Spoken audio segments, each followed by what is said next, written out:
European దేశాలకు పాకింది.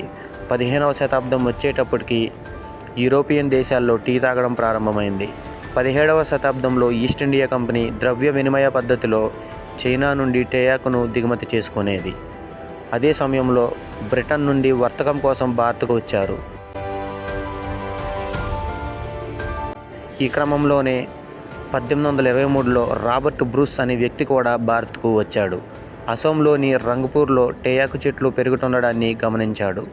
సింగ్ఫోస్ తెగ ప్రజలు ఈ తేయాకును పండించేవారు. ఈ తేయాకు చైనాలో దొరికే తేయాకు ఒకటే రకమని బ్రూస్ నిర్ధారించారు. కానీ అప్పటికే మన దేశంలో తేయాకును ఔషధంగా ఉపయోగిస్తున్నారు. తలనొప్పి, కడుపు నొప్పి వచ్చినప్పుడు నీళ్లతో తేయాకును వేసి తాగేవారు. అయితే అస్సాంలో తేయాకు చెట్లు ఉన్నాయని తెలవడంతో 1839 బ్రిటిష్ పరిపాలకులు అక్కడ టీ కంపెనీని ప్రారంభించారు.